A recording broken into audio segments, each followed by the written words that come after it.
salamat, O Diyos. Hallelujah sa oras na 'to. Kami po ay muli mong tinipon, muli mong pinagsama-sama. Salamat sa mga puso ng aking mga kapatid, Ama, na andun po yung kagalakan nila na, Lord, nahuli man kami, Panginoon ko, nahuli man ako, O God, sa amin pong pagtitipon. Andun po yung puso nila na simulan ang gawain mo. Salamat po sa mga tinanim mong pagmamahal nila sa gawain mo, Panginoon, dahil tunay na ikaw, O Diyos, ang nagmamay-ari ng online na 'to. Ikaw ang Diyos na kumikilos sa online na 'to. Ikaw ang Diyos na napaparangalan sa bawat pasasalamat, Panginoon, na binibigkas ng aming mga labi. Salamat sa bawat season ng buhay namin, Diyos ka sa amin. Alam ko, Panginoon, na marami kaming pinagdadaanan. Maraming din pong mga pagsubok na dumadaan sa bawat buhay ng bawat isa.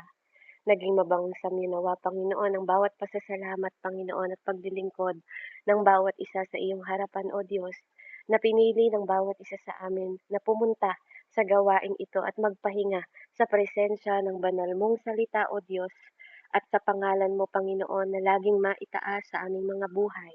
Hindi po ang mga sitwasyon ng aming mga buhay, kundi maparangalan namin, Panginoon, ang iyong pangalan, O Diyos, sa kabila ng pinagdadaanan namin sa aming buhay, sapagkat ang tunay na buhay ay ikaw. Ikaw ang tunay na kaparaanan, ikaw ang tunay na daan, ikaw ang tunay na katotohanan, Panginoon, kung paano kami, Ama, makakaligtas, Panginoon, kung paano kami makakagawa ng kaparaanan, Ama.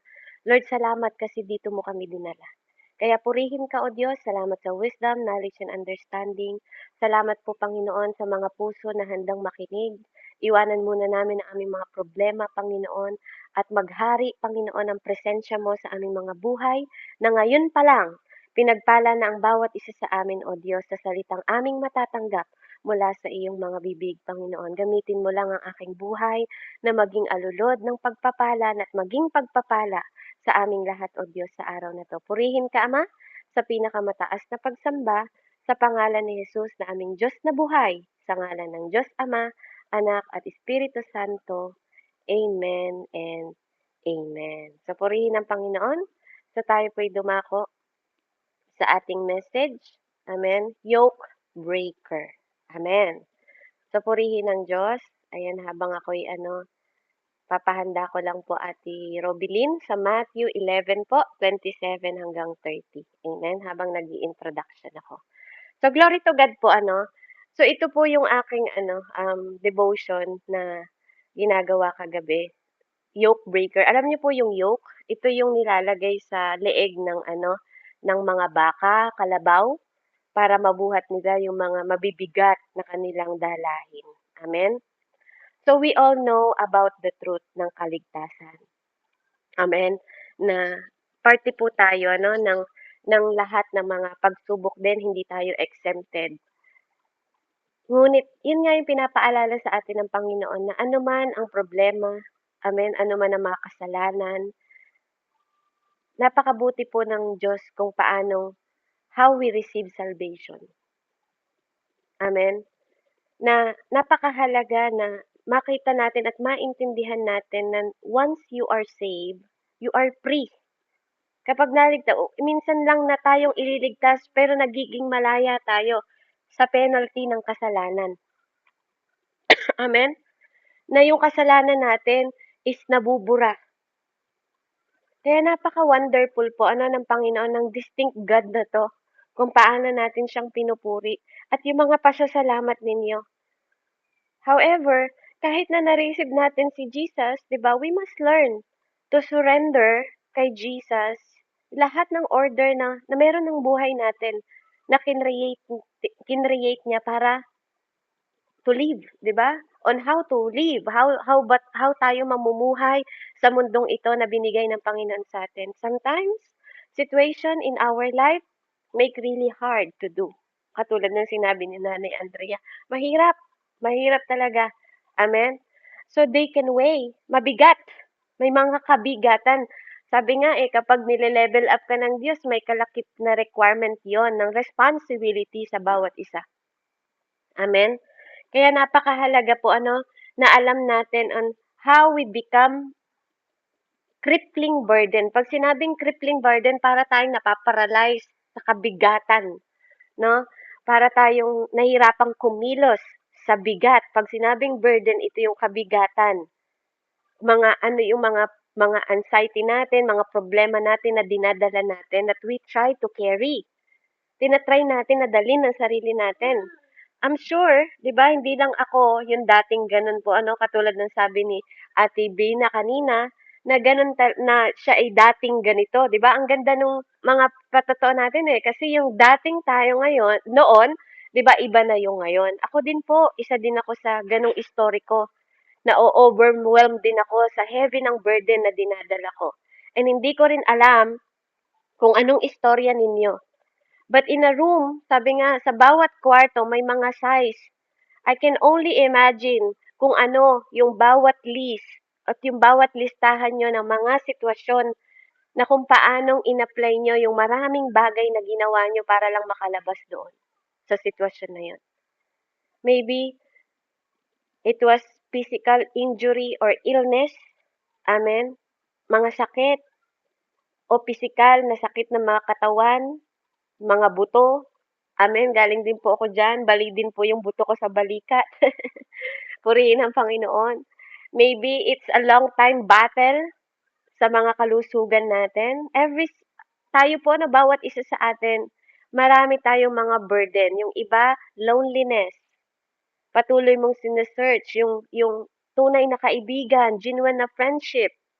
Or maybe you are finding a lifelong marriage partner. Amen?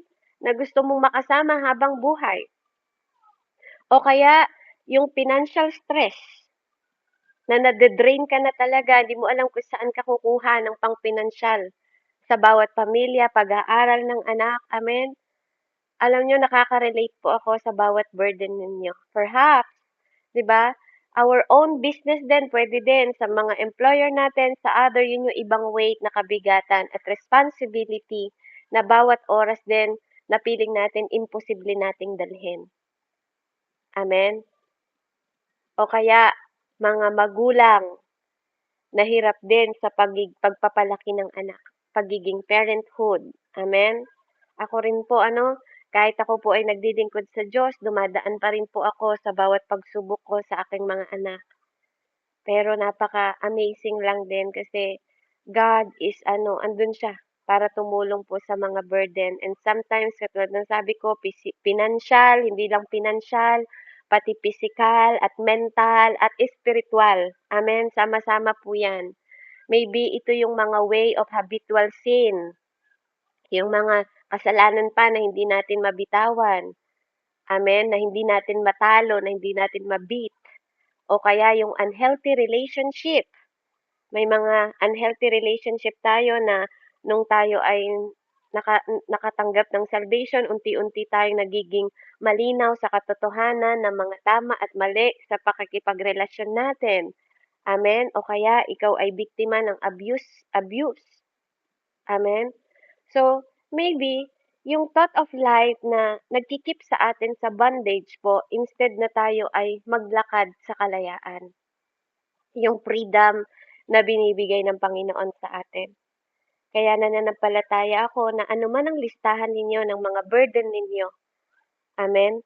Meron man kayong mga listahan, naniniwala po ako na may mga potential burden din na almost parang gusto mo nang bumigay. Sobra ka ng exhaust. Pero ito po yung kahalagahan ng pag-aaralan natin ngayong araw na to. Kung ano yung ginawa ni Jesus at ano yung sinasabi ni Jesus sa atin on how to handle po. Amen? Yung mga great challenges ng buhay natin at paanong pumapasok yung kanyang mga pangako. At minsan akala natin tahimik siya sa mga matter na nangyari sa atin. Amen? O iniiwan niya tayo. Pero gusto ko pong sabihin sa bawat isa sa atin ng confidently, He is not silent on the matter. Let's lean. Now, mag-lean in po tayo sa Kanya and see what Jesus has to say about it. Amen? So, the yoke of Jesus, sabi nga niya, is light. Amen? So, pabasa nga po sa Matthew 11:27 hanggang 30 po, Ate Rubilin.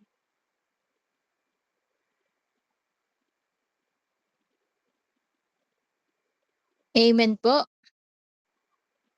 Ang sabi po sa Mateo 11:27-30, ibinigay na sa akin ng aking Ama ang lahat ng bagay.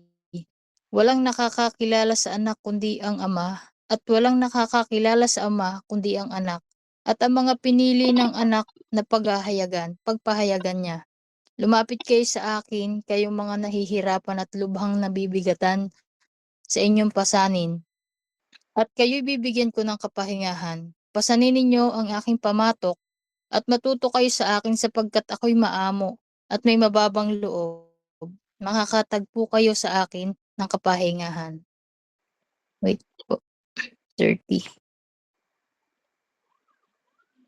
Sabi po sa 30, sapagkat madaling dalhin ang aking pamatok at magaan ang pasaning ibibigay ko sa inyo. Amen po. Salamat po sa pagkabasa ng salita ng Diyos. Amen. So, praise God. Ano po? So, kanina sinabi ko, hindi ko po alam kung ano yung mga yoke ng bawat isa sa atin, kung ano yung mga pasanin o yung mga kabigatan na dinadala po ng bawat isa. No, you can list, mag-take list kayo. Pwede nyo rin pong ilista kung ano yung mga burden ninyo. O sometimes, yung pinaka-heavy burden na dala-dala natin is nasa isip natin kahit hanggang ngayon. Pero during this ministry po ng Panginoon, He always used the example na ma-resonate niya yung cultural, amen, and practical na sitwasyon ng mga tao noon. Kapag nagsasabi siya ng mga parable, yun yung way ni Jesus. Kaya nga sinasabi sa atin ng mga pastor natin, pag nagbabasa tayo ng Bible, tingnan niyo yung audience, tingnan niyo yung context, tingnan niyo yung kung sino yung mga kung ano yung kanilang kultura noon, hindi laging nasa iyo. Amen? But then, 'di ba, iyon yung way ni God. Yun yung way ni God para maabot niya yung mga puso ng mga tao noon. Kasi para madali ka bang maka-catch up sa sinasabi ng Panginoon sa atin. Sa mga nakikinig sa Kanya para makuha niya yung atensyon. Kasi ganun kapag nagpapahayag ka ng salita ng Panginoon, dapat kaya mong kuhanin yung atensyon ng mga tao ayon sa kanilang pinagdadaanan. Amen? So dito, nasa agricultural practice sila noon. Kaya hinalimbawa ng Panginoon yung yoke. Amen? So ano ba yung yoke? Sabi ko nga, ito yung nilalagay sa ulo, sa likod, sa pinaka, di ba, apat yung paa ng kalabaw. Yung nilalagay sa ulo. Amen? Yung kanyang yoke para mailagay yung kariton, 'di ba, sa mga taga-probinsya, yung mga binubuhat nila sa likod, yung mga nilalagay nila na mga mabibigat na na pasanin na sa kalabaw nilalagay at yun ang nilalagay nila sa likod ng kalabaw o baka. So ito yung halimbawa na term na ginamit ng Panginoon para makuha po yung application natin na pag-uusapan sa araw na 'to. So, let's first look yung word na burden. What is burden? Amen? Ito po yung actually na three words for burden. Amen? Na sinasabi na NP but only two are applied to people. Those are portion and baros. Amen? Ito po yung parang hinihit na in a few minutes. Amen, na pag inano mo sa Greek word. Amen, yung burden.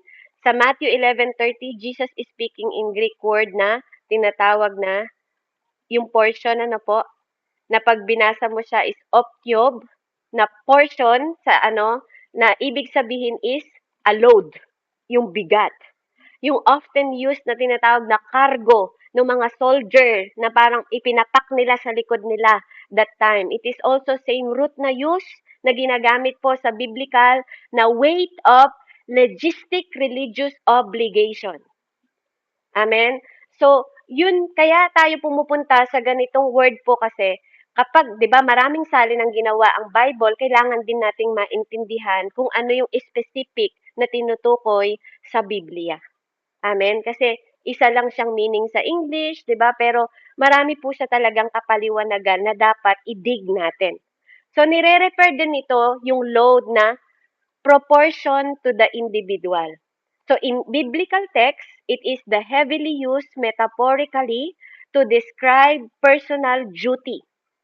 Ito yung individual natin, personal duty natin, moral obligation or life hardship. Kaya nga, yung introduction natin kanina, ano man yung mga heaviness ng bawat isa sa atin, we have, totoo yan, hindi po talaga mawawala.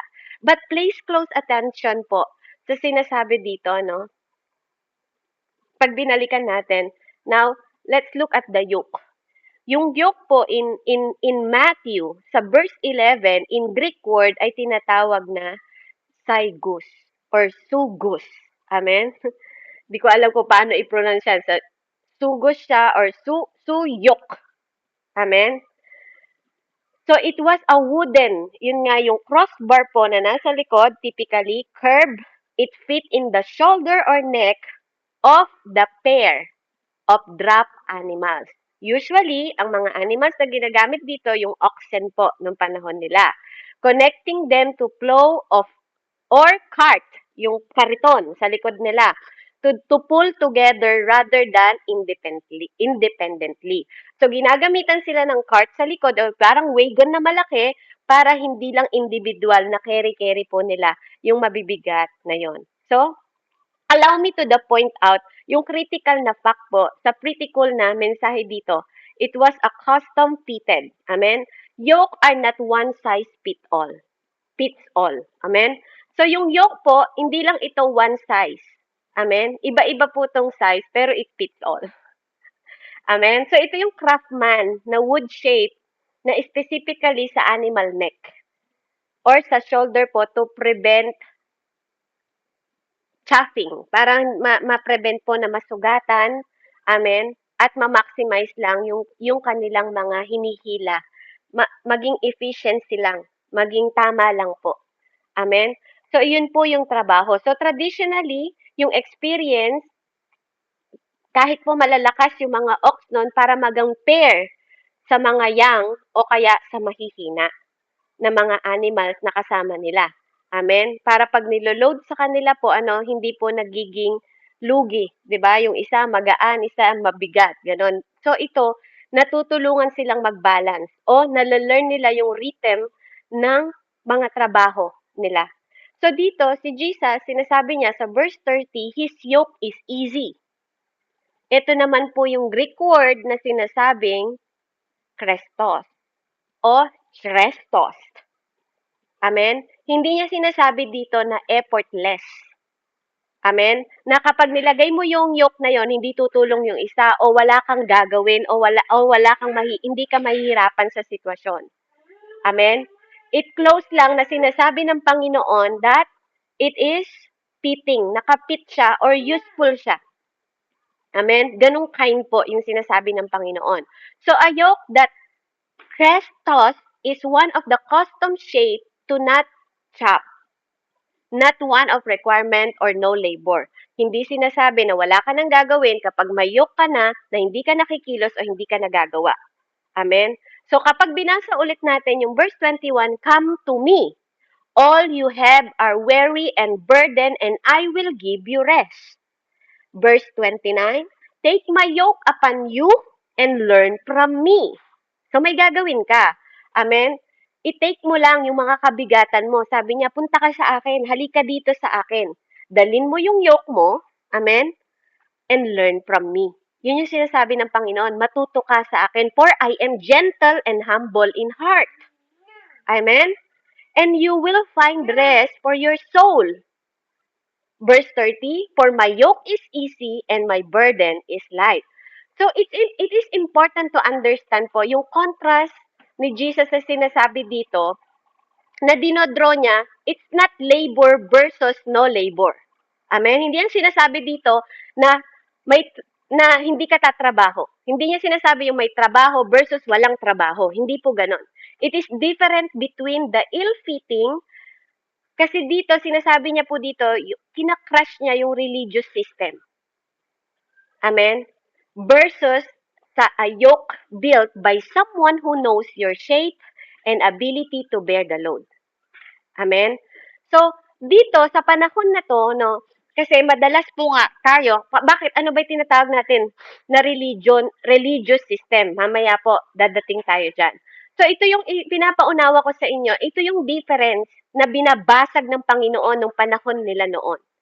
Pino-point dito ng Panginoon yung pagkakagawa, 'di ba? Yung tek tekton na sinasabi or carpenter, kasi si Jesus before is yung ministry niya, siya ay carpenter, 'di ba? Bago siya nag-ano sa ministry, ang tatay niya po ay carpenter. Amen. So yun yung history. Amen ni Jesus Christ bago po siya naglakbay sa 3 taon ng pagsisimula niya ng ministry habang inaantay niya yung kanyang edad na 30 years old. Amen? So dito po nagbigin ano na yung sa pamamagitan ng produktong ginagawa ng Panginoon, alam niya yung standard nito eh. Kasi karpentero si Jesus. Alam niya yung kalidad, alam niya yung pag-shape. Amen? Kaya makikita natin at may idea ang Panginoon na andun yung wisdom niya kasi in own hand niya, alam niya kung paano niya shinape yung yoke na yon dahil carpenter siya, may idea siya kung paano ginagawa yon. Amen? Kaya alam ng Panginoon na literally, yung binilt ng yoke na yon on His own hand. Amen? My yoke is easy. Sabi niya. Kaya niya nasasabi na madali lang, magaan lang yung yoke ko. Amen? So dito, nakikita natin yung different weight. Amen? Kung paanong ang karpentero po, sinape po sa pamamagitan ng mga leeg ng mga hayop na yon. So, yung invitation na nagpupulpo alone with Jesus, amen, habang nanonood siya sa atin, habang tinitingnan niya yung mga buhay natin, alam ng Panginoon, He is fair. He's doing yung mga plano niya sa buhay natin, alam niya yung mga heavier. And gusto niyang makishare sa'yo at sa akin para hilahin yon. Kung ano man yung kabigatan, ano man yung burden mo, ano man yung parang nagpaparalyze sa'yo sa kabigatan na nararanasan mo ngayon. Amen. Sa bawat karakter natin na nahihirapan din tayo, willing ang Panginoon na ino-offer niya yung sarili niya, come to me. 'Di ba? Yun yung invitation ng Panginoon sa bawat isa sa atin. His yoke is easy. His burden is light. Hindi ibig sabihin, 'di ba, that you won't be called. Hindi ka tinawag ng Panginoon to do hard things. It doesn't mean you will not go through hard things. When we follow Jesus, it doesn't mean that hindi tayo dadaan sa mga hard things. Ang sinasabi niya lang dito, I must be surrendered. 'Di ba? Kailangan natin, sinasabi niya dito na He's leading. Alam niyo po, come to me. Come. Yun yung invitation niya. I-surrender mo sa akin lahat, anak. Alam ko, maraming mga hard things, marami kang mga trabaho, marami kang mga kabigatan na nararanasan ngayon. Gusto kong makabahagi. Gusto kong maging bahagi nun, anak. Tutulungan kita. Come to me. Kasi mayok din ako and it's easy. 'Di ba? Pagtulungan natin to. Yun yung sinasabi niya. Ano man ang kabigatan niyan, amen, isurrender mo sa akin at tutulungan kita na buhatin yan. Amen? So, ito yung real-time na sitwasyon natin. Kung paano natin i-apply sa bawat area ng buhay natin at sitwasyon ng buhay natin. Alam ko minsan yun yung tanong ng bawat isa sa atin. Oo, may kabigatan ako, sis Beb. Ito yung kabigatan ko. Ito yung listahan ng lahat ng kabigatan ko. Paano ko to malalagpasan lahat? Ngayon sabihin mo sa akin, paano? 'Di ba po? So dito sa mensaheng ito, makikita natin kung paano ang Panginoon po sa number 1 point na binibigay niya sa atin, be yoked to Jesus. Lahat ng mga habitual, 'di ba? Be yoked to Jesus, not habitual sin or religious spirit. Kasi sabi ko nga po sa inyo, no, ang pagiging religious ng isang tao, kapag ikaw ay kumikilos na through religion, amen, that is spirit. Yung mga tao 'di ba na sumasamba sa mga nilalang at hindi na sa lumalang, it is spirit po. Walang normal na tao na sumasamba sa mga kahoy, walang normal na tao na sumasamba po sa mga ibon, sa mga star, sa mga elepante, sa mga Buddha. Hindi po normal 'yun. It is the spirit. Amen? Espiritu yung nasa kanila kung bakit para sa paningin nila yun ay Diyos. So yun yung mga kasalanan po or yung habitual sin ng ating mga laman. Amen? Or mga chain pa, 'di ba? Yung mga mga mga foothold natin na hindi pa rin natin mapagtagumpayan. Kaya nga gusto ng Panginoon na maintindihan natin kung anong ibig sabihin ng salvation. Kasi pag nasa position tayo ng salvation, dapat ang posture natin kalayaan, liberty. Kasi where the Spirit of the Lord, there is freedom. Hindi pwedeng ligtas ka pero wala ka Espiritu ng Diyos.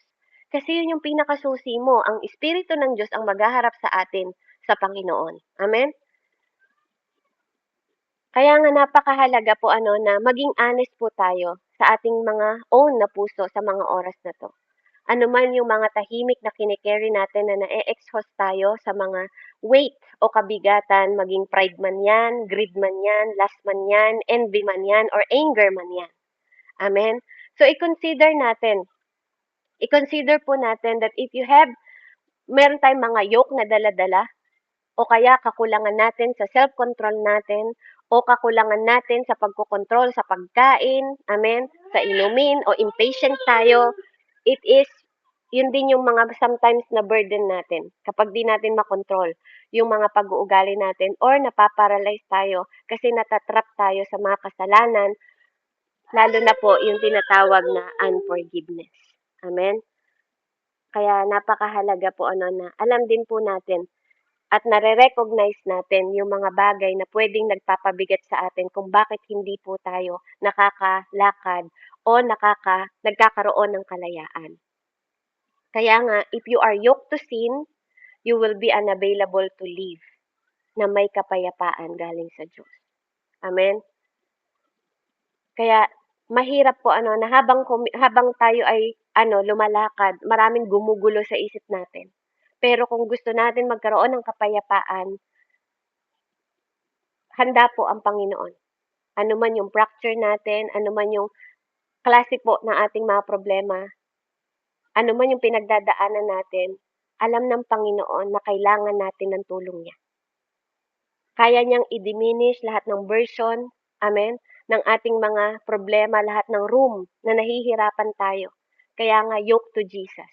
Yun yung sinasabi sa atin, hindi sa mga spiritual po, or religious spirit, o yung mga habitual sin na nararanasan natin. Now, ano po yung sinasabi ng Bible? Kapag kailangan natin i-treat ang bawat isa o yung mga trap na na-expose tayo sa kasalanan. Sabi po sa Galatians 6, Ate Rubilin, Galatians 6 po, 1 hanggang 5. Tagalog na lang po para hindi na tayo humaba. Galatians po,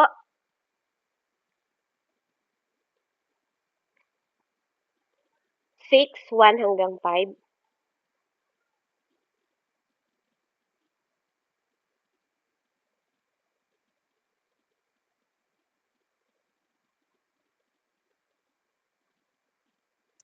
Amen po.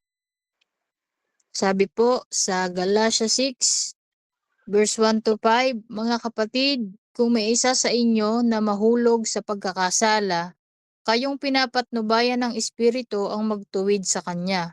Subalit, gawin ninyo iyon ng mahinahon at mag-ingat kayo, baka kayo naman ang matukso. Magtulungan kayo sa pagbuhat ng pasanay ng bawat isa. Sa gayong paraan, ay matutupad ninyo ang kautusan ni Kristo. Kung inaakala ninyong ako'y nakakahigit sa iba, subalit hindi naman, tinadaya ninyo ang inyong sarili. Suriin ng bawat isa ang kanyang gawa, sa gayon, ang kanyang kagalakan ay nakabatay sa kanyang gawa. Huwag na niyang ihambing pa iyon sa gawa ng iba, sapagkat ang bawat isa ay dapat magdala ng kanyang sariling dalahin. Amen. Salamat po sa pagkabasa ng salita ng Diyos. Amen. So, kailangan natin, no, parang against siya dun sa una nating verse. kung natatandaan niyo, sabi ko kanina sa Matthew 11:30, ang sabi sa burden doon sa Greek word is portion. Ito namang isa na 'to, ang sinasabi niya sa Greek word ng binasa ni Ate Rubilin dito sa Galatians 6 po, ang ibig sabihin nito sa verse 2 na sinabi niyang burden, carry each other burdens. And in this way, you will fulfill the law of Christ. Amen? So, ang ibig sabihin ng burden naman dito ni Jesus, dito sa verse na to, is sa Greek word tinatawag na baros. Baros. Amen? Yung isa, hirap ano? Portion. Amen? Ito naman po is tinatawag na baros. Amen? So, ang ibig sabihin, it means a crushing heavy weight and overwhelming boulders. Yung malalaking bato, parang sobrang bigat na bato. Ito yung ini-include sa external crisis natin. Sa labas naman, external crisis, trial, overwhelming grief. Amen? Ito yung sinasabi dito sa context na to. It is the primarily talking about personal moral crisis. Amen? So yun po so yung kanina inside, ito naman outside. Amen? Yung mga personal natin. So for each, sabi niya sa verse 5, for each one should carry their load. Amen? So pag sinabi naman yon, carry their load, ito yung tinatawag na portion. Inside kasi galing yon. Amen? So sana po naintindihan niyo ako, no?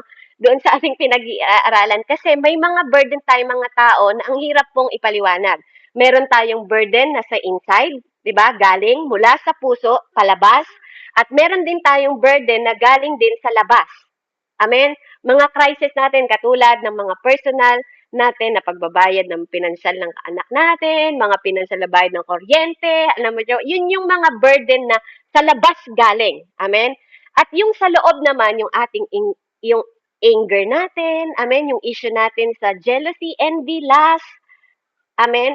Nagigets po ba ako? Nagigets niyo po ba yung sinasabi ko, mga kapatid? Ano?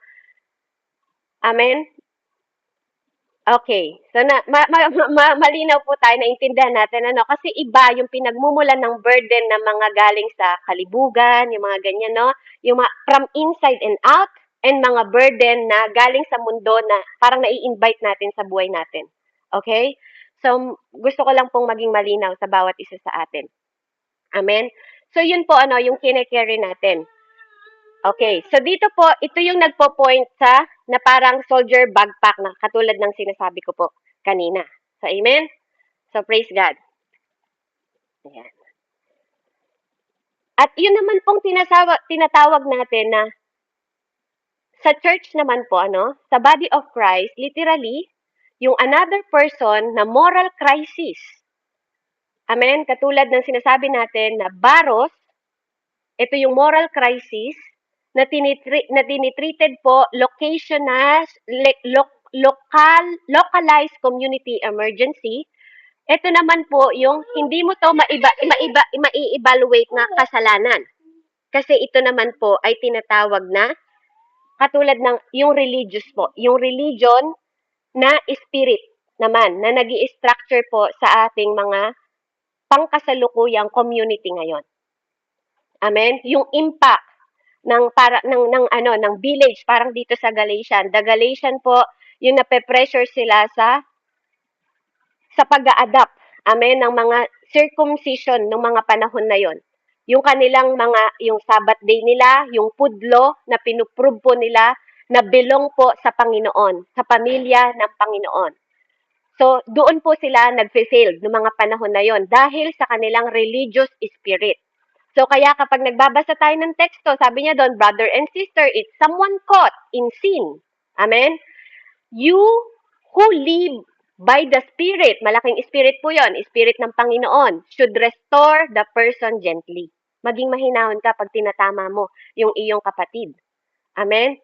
But watch yourself, or you also may be tempted. Amen? So, ito po yung mga burden ng mga spiritual nila sa pag-aano nila ng kanilang mga church before. Ito yung view ng ano po nila. Ito po yung view ng kanilang churches noon na problema po na nakikita nila Tatay Paul. Kasi si Tatay Paul po ang sumulat nito sa Galatian. Amen? Amen. So, purihin ang Panginoon. Kaya dito po, yung public sin is not a personal problem po. Ito yung nuclear explosion ng communal na shame o impact ng entire village sa Galatia na naging pressure po sa kanila dahil sa daladala ng religious spirit. So, what is religious spirit? Amen? What is religious spirit, mga kapatid? Ang religious spirit po, ito po yung nag-e-elevate themselves. Ay, ang religious spirit po, ito yung nagpe-place ng weight of the law. Amen? Kung bakit sila nabibigatan na sumunod. Bakit po? Kasi nakatutok ka sa personal works mo. Ito po yung personal work na nasa palibot ng yung leeg. Ano, yung bawat tao na nasa kapalibot ito sa kanilang leeg. Na parang puro po personal na ginawa ko to, ako to, ako to, ako to, ako to, 'di ba? Ako ang gumagawa, ako ang dahilan kung bakit ganito. Amen? Nakatingin ka sa ginagawa mo, kaya ka walang kalayaan. Amen? So ito po yung tinatawag na spirit, religious spirit. Hindi ka nakatingin sa Panginoon, kundi nakatingin ka na lahat ng mga bagay na ginagawa mo. Kaya maraming mga mananampalataya na imbis na ma-elevate po ang kanilang sarili, amen, nagkakaroon tuloy sila ng shaming. Ine-expose nila yung bawat isa, imbis na magtulungan sila noon, brother and sister, sabi niya, kung kayo ay may espiritu ng Panginoon, amen, hindi para i-expose ang kasalanan ng mga kapatid ninyo, kundi tulungan nyo sila na maging better. Kasi ang religious spirit po, yung pagpiling mo holy ka. Pagpiling mo, you are more holy than others. Yun po yung spirit religious. Kapag alam mo na mas better ka than anyone else, masyadong mataas ang tingin mo sa sarili mo kasi nakapokus ka sa personal mo, yun yung tinatawag na moral crisis. Feeling mo above ka sa iba, kinukumpara mo yung sarili mo sa iba, na ako ganito, ako Kristiyano na ako, ganito na ako, ganito ako, ganito ako. Sa sarili ka nakatutok, that is religious spirit. Amen? Kaya yun yung binabasag ng Panginoon noon. Kaya nga sabi, actually, sa Galatians, sinabi ni na Pablo, sinong kumulam sa inyo? 'Di ba? Bakit nasa Panginoon na kayo, bumalik ulit kayo sa kasalanan? Amen? So dito po, kinukuman po ni Paul sa community to bear the burden, yung baros. Yung burden na tinatawag niya. Magtulungan kayo, 'di ba? He is asking sa bawat isa sa Galatian na to na mag-willingly mag-share kayo o mag-absorb ng public shame na hindi nyo binabagsak yung isa nyong kapatid. Di ba pinag-aralan natin kagabi? Amen? Hindi ka pwedeng aapak ka ng ibang tao para piling mo sa sarili mo mataas ka. Hindi ganun po. Kapag nasa ganun kang moral, nasa ganun kang character, you are in the nasa religious spirit ka. 'Di ba? No stepping other people. Hindi ka pwedeng magtatapak ng ibang tao, yun yung sinasabi niya para lang piling mo umangat ka o mas higit ka sa iba. Amen? Hindi po yun yung tinuturo ng Panginoon sa atin. Instead of casting them out, di ba? I-preserve natin sila sa church. Yung reputation po, hindi para ipahiya sila. Kundi, kung ikaw ay spiritual na tao, sabi niya, at may espiritu ka ng Diyos, irap mo sila sa kamay mo, yakapin mo sila. Kasi nga sabi nga ng Bible, di ba, ang pag-ibig natin, ang magko-cover ng multitude sin, di ba? Lahat ng mga kasalanan. Kayang i-cover po ng pag-ibig. Amen? Kasi lahat tayo, hindi natin dapat, pwede nating i-correct. Kung ikaw ay may espiritu ng Diyos, i-correct mo sila ng gentle. Yung para hindi sila umalis sa church na yon o sa kinalang sinasakupan. Amen? Huwag hindi mo kailangan silang i-expose sa kasalanan nila, kundi yakapin mo sila katulad ng pagyakap ng Panginoon sa atin, mga kapatid. Amen? Alam kong iba't iba tayo ng mga ginagawa. Now, let's bring it in a little closer po. Jesus didn't just break the chain of dead religion. He broke the chains of emotional imprisonment. Tinatanggal niya tayo sa kadena po na mga nagkukulong sa atin. So, if we are not careful, we can become paralyzed from the internal trauma that has become our identity. Na pwedeng yung trauma na yun ang magiging identity natin. Amen? Kaya huwag tayong magpatali sa religion. Amen? Huwag tayong magpatali. May mga espiritu tayo ng Diyos. Let the Spirit lead us. Ano ba yung prutas ng espiritu? Love, joy, patience, di ba? Self-control, faithfulness, kindness. Amen? Dapat yun yung nagiging bunga natin. Dahil tayo ay led by the Holy Spirit. Mga kapatid, let me remind you, those who born in the Spirit is a spirit. Okay? Hindi na tayo nasa mortal. Hindi na tayo mga immortal. We are spirit, mga kapatid. We are from above. Kaya tinuturuan tayo ng ugaling pang above, hindi na pang dito. Amen? Kaya napakahalaga po, kapatid, kung ikaw ay espiritu, dapat naririnig mo to. Amen? Kasi, believe it or not, you are normal. You are not normal, Ate Rubilin. Hindi ka na normal katulad dati. Hindi normal ang isang tao. How can you think na normal tayo kung pinapanahanan tayo ng third person ng God? Kung ikaw ay vessel at expression ng Panginoon sa mundong ito, how can you think na normal ka, Nanay Silina? You are not normal, Nanay Andrea. Hindi tayo normal. The Holy Spirit of God living in you. Mga kapatid, don't think you are normal. Actually, we are saints. Pag naiintindihan natin, we are saints. Sa madaling salita, para din tayong Diyos dito sa mundo. We are saints, mga kapatid. Kaya nga, kapag namatay tayo, pine-preserve ng Lord yung ating mga kaluluwa, yung ating mga katawan, pine-preserve ng Lord. Kasi pagdating niya, kukunin niya tayong lahat. Ganun katindi. Alam niyo yon? Kaya nga nung namatay si Moises, walang makakuha ng katawan ni Moises, pati mga buto niya, kasi may nagbabantay na mga anghel doon. Alam niyo yon? Ganun tayo. Pag namatay tayo, may mga anghel din tayo nagbabantay sa mga buto natin. We are saints, mga kapatid, believe it or not. Praise Jesus. Ang init ng likod ko. Hallelujah. Point number 2 po, Be yoked to Jesus, not your emotional pain. Yung una natin, mag-yoke tayo kay Jesus daw po, not the habitual sin or religious spirit. Pangalawa po, para maging magaan sa atin ang paglilingkod, be yoked to Jesus, not emotional pain. What do you mean by that? Amen? Ihinto na po natin yung mga history na nagdidictate sa atin, sa ating identity, o sa mga darating pa na future natin. Amen? Yung both na legalism at saka trauma, may something common po yan. They both operate in fear. Nag-ooperate ang legalism at trauma sa takot, nagko-control at self-preservation. Amen? Hindi po to about sa emosyon natin. Hindi tayo naging mananampalataya dahil sa emosyon. Kaya yung mga emotera dyan, amen, yung mga taong madaling magalit, madaling mag-bitter, madaling magselos, madaling envy, jealousy, yung galing sa kaahuay, galing sa laman, amen. Dito po tinuturuan tayo, huwag tayo maging childish. Yung mga childhood experience natin sa trauma natin, totoo po, may mga ganun tayo. But Jesus invite us na maging intimate po. Lagyan natin ng space. Amen? And He can carry. Ano man yon, and He will heal us. Pagagalingin tayo, yung mga grief natin, amen, yung mga worry natin, kung ano man yung sinasuffer mo ngayon constantly. Ano man yung mga takot, doubt mo o worry mo. Ano man yung struggle mo na nararanasan ngayon. Ano mang feeling ng rejection mo o feeling mo sa sarili mo I'm not enough o nag-iisip ka ng sinasabi ng ibang tao or nagsasuffer ka, nagse-self-harm ka, nagse-self-hatred ka, may depression ka, may guilt ka o kahihiyan. Amen? Na minsan kaaway mo sarili mo. Wala ka namang naririnig. Inaaway mo yung sarili mo. O, ganito tingin nila sa'yo. O, nagagalit ka sa sarili mo. Sinasaktan mo, hinaharm mo. May depression ka na. Amen?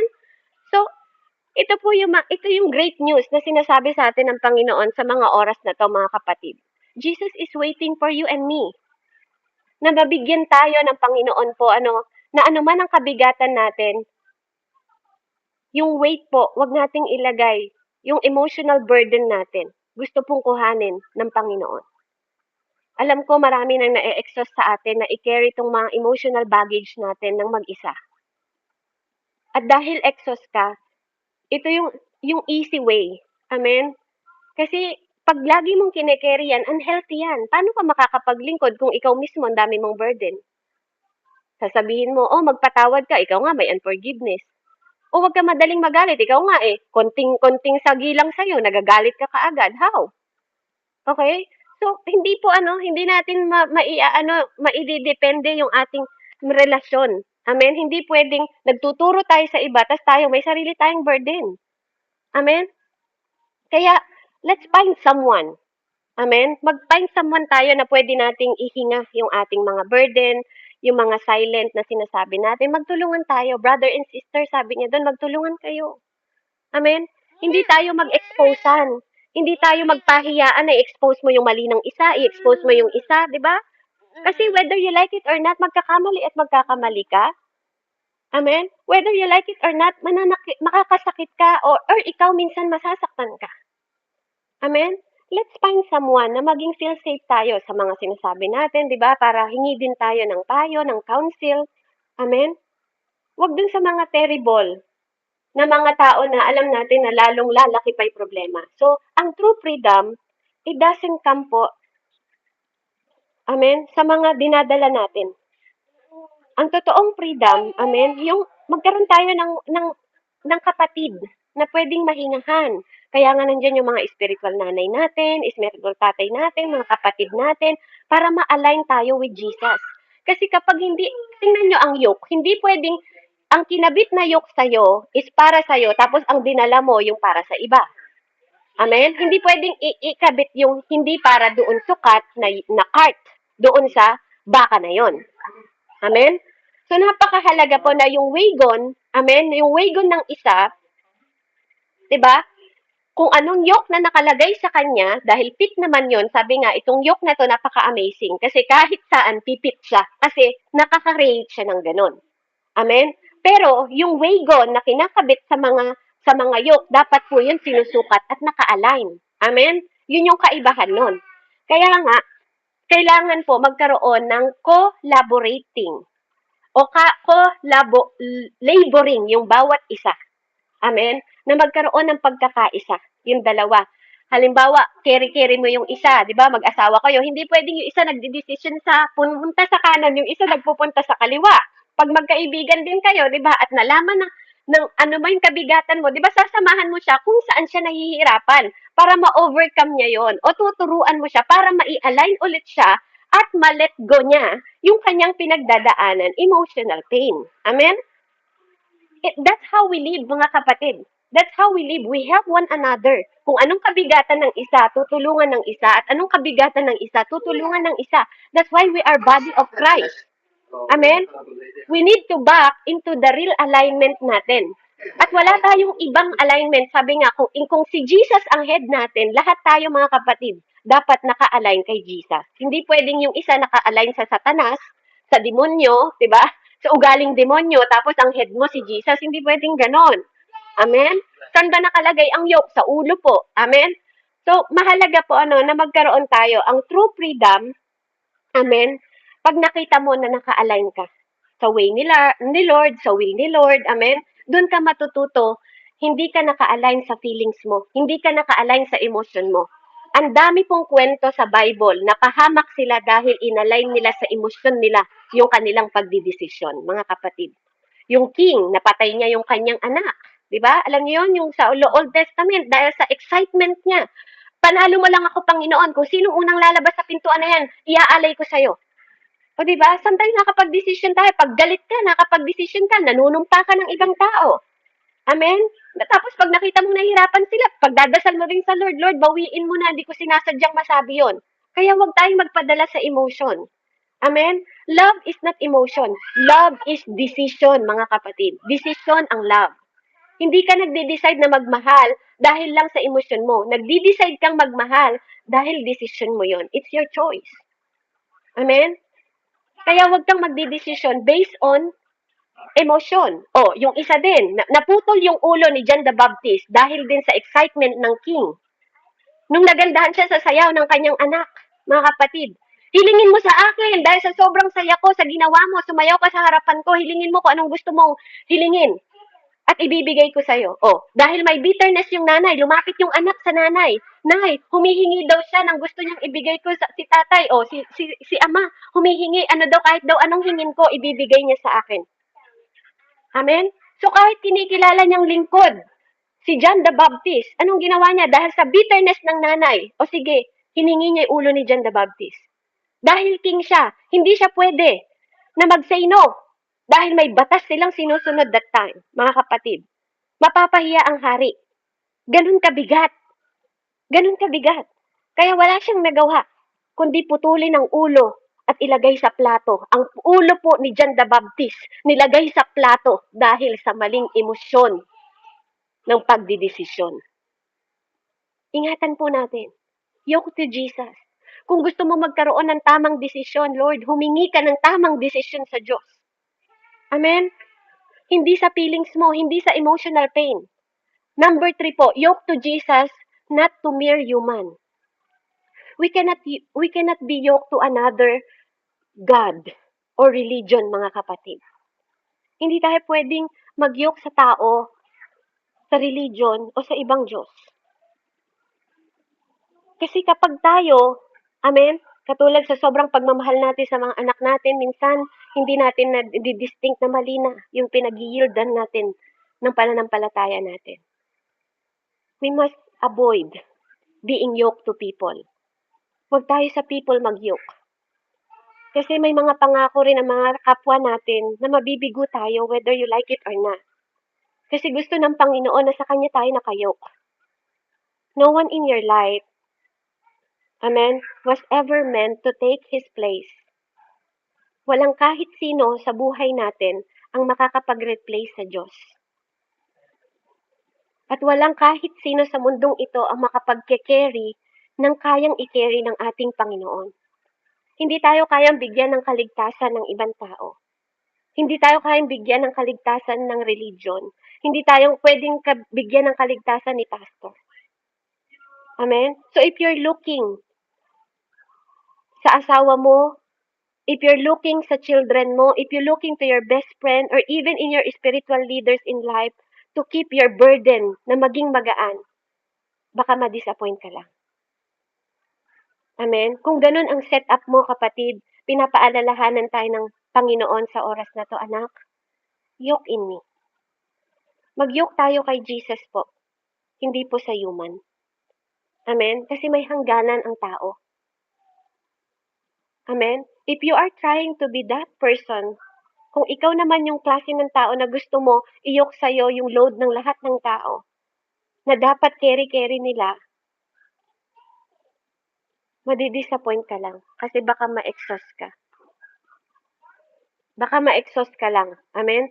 Ikaw ang ma-exhausted. Kasi, I have greatest news sa bawat isa sa atin, mga kapatid. Number 4 point po.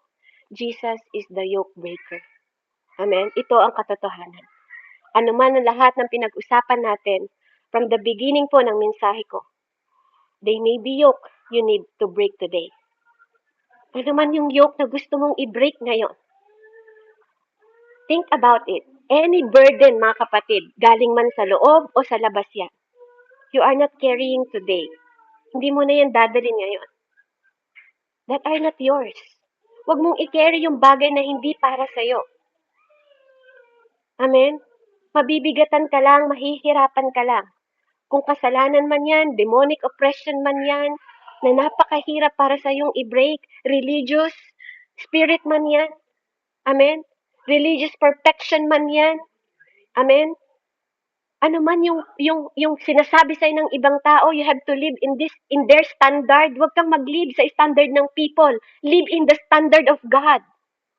Amen? It is pain. Kung pain man yan, na nagsasabi sa mundong ito na ito yung identity mo, no, yoke to Jesus. You know your identity? Kung unhealthy relationship yan, we must remain yoked in Him. Him alone. His yoke is easy, sabi niya. His burden is light. Galatians 5:1, sabi niya doon, it is for freedom that Christ has set us free. stand firm. Then, do not let yourself be burdened again by yoke of slavery. Hindi yun gusto ng Diyos na maging alipin tayo. Amen? Hindi niya gustong nandyan ka sa sitwasyon na yan. Amen? So let Jesus, maging ready ka ngayong oras na to at maging willing ka to break any yoke, mga kapatid. Ano man ang kabigatan mo na nagkikip sa'yo, na malayo ka para makasunod sa Diyos, let it go. Ibigay mo yan sa Panginoon. Hayaan mong samahan ka niya. Iyok mo yan sa Kanya. Lahat ng kabigatan na yan. At magkaroon ka ng kapahingahan dahil there is easy way para sa Kanya. Kung paano niya gagawa ng kaparaanan yun, hindi mo yun problema. Problema niya yun. Ang gusto niya lang sa'yo, ini-invite ka niya na halika anak, ibigay mo sa akin lahat yan at tutulungan kita. Amen? So purihin po ang Panginoon. Let's pray. Heavenly Father, in the mighty name of Jesus, we honor you, Father. We thank you sa mga oras na to, Panginoon, na anuman ang aming kabigatan o burden sa mga oras na to, dumadalangin ako, O Diyos. Tulungan mo bawat isa sa amin.